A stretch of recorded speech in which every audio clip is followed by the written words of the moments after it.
Is PvP at XenoThreat griefing? Let's talk about it. So wait a minute, your username is literally Stranger Danger. So XenoThreat is back, and with it, there's no shortage of posts on Spectrum and Reddit talking about griefing and PvPing. The true question is this intended by CIG? Is XenoThreat not supposed to be just a PvE type mission? Depending who you ask or what you read, you'll pretty much get the determination that XenoThreat's just supposed to be a PvE only mission. However, I'm inclined to say not so much. Now, that doesn't mean that it's purposely made to be a PvP mission as well. See, XenoThreat, based on what I've seen from CIG's marketing and website, seems to be a mission that's supposed to encompass all game loops from within Star Citizen. Now, when you read all the material on the website about XenoThreat, there's a lot of things that constantly get brought up. A lot of it has to do with combat. And yes, XenoThreat is a combat-focused mission. But there are also other outliers that I think people often overlook.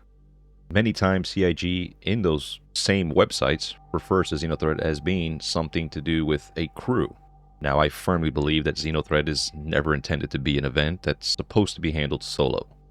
Now, that doesn't mean a solo player can't head down to the rec sites and provide overwatch, or anytime one of the Idrises is attacking the station, that they can participate and help support.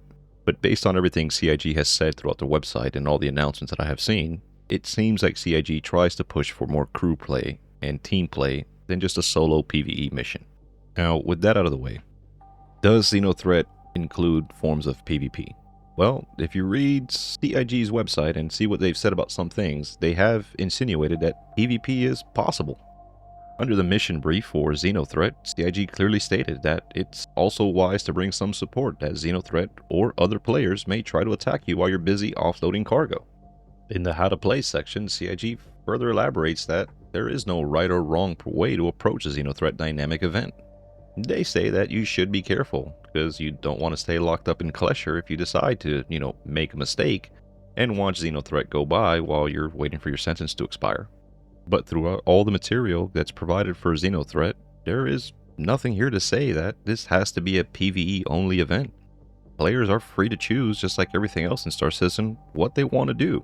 While there is no official XenoThreat sympathizer mission like there is for, say, something like Siege of Orison, this has long time been a standing here when it comes to XenoThreat. Now, I said earlier that XenoThreat to me is the event that CIG is trying to have them incorporate all aspects of Star Citizen in. And honestly, I think it's true. If you look at the store page, for example, two of the recommended ships for XenoThreat are the Drake Vulture and an Aegis Reclaimer. But no part of XenoThreat's briefing at all ever mentions anything about salvage. I believe because this is CIG's attempt to let the players decide what they want to do with this event. Do you want to come in there and be a PDF Force civilian to come help fight XenoThreat? Do you want to be a XenoThreat? Or do you want to come after everything's said and done and pick up the scraps left at the warfield? All in all, the thing is that XenoThreat has always been a combat-focused event.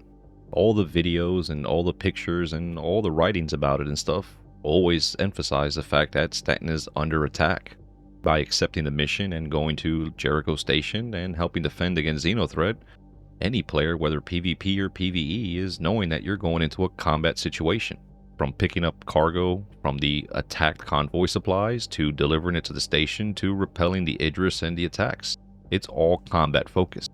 And the big question I really pose for something like XenoThreat is, does it really matter if it's an NPC sitting inside that arrow or a player? The fact of the matter doesn't change that you're entering a combat zone and you might not have to fight a brain-dead NPC. I believe if crew play was being done like CIG intended, the issue of PvP really wouldn't be that big of a deal. More pilots would be on hand on the lawful side here that could probably very quickly snuff out the PvPers that are there trying to shoot the supply ships reloading or whatnot. Now on the flip side to that, that doesn't mean that XenoThreat should be Steel Club Infest 2953. If you so choose to play the unlawful side and go out there and be a Xeno sympathizer, then by all means play it. The game is a sandbox MMO for you to choose whatever you want to do. But as many things with CIG and Star Citizen, the XenoThreat argument about PvP versus PvE is one of those timeless questions that just seems to never die. There really is no right or wrong way to play XenoThreat. CIG has left it open-ended like they do many things. But that doesn't stop people from going on Spectrum and having meltdowns because the game is not playable by themselves or the way they want to, and think that CIG and Star Citizen are just going to die because of it. Listen, this isn't the first time Star Citizen or CIG has ever had any drama or BS during one of their dynamic events. If the reason you're mad is because you can't go out there and complete the mission because you keep getting blown up, well then just honestly do what 80% of the people do. Sit by the ASOPs and wait for the mission to be completed so you can get your free reward without doing a single thing. If you want to go out there in PvP, then by all means, load up, go out there and blow everything up in sight. If you want to be the lawful guy, well then go out there and shoot all those people who are blowing everything up in sight. As with everything, this is another special event that, with time, will go away. And once it goes away, everybody will forget about this and go to the next hot topic of what to complain about for CIG, whether it be master modes or ship balances. If there's any big takeaway from this video here, it's that, honestly, as with everything with CIG and Star Citizen, it's not what it looks to be. Because an event is marketed and designed to be a PvE event, doesn't mean that it's exclusively just a PvE event. Look at things like Siege of Orison, where now there is a sympathizer mission for it. Why? Because players were playing the PvP side of it.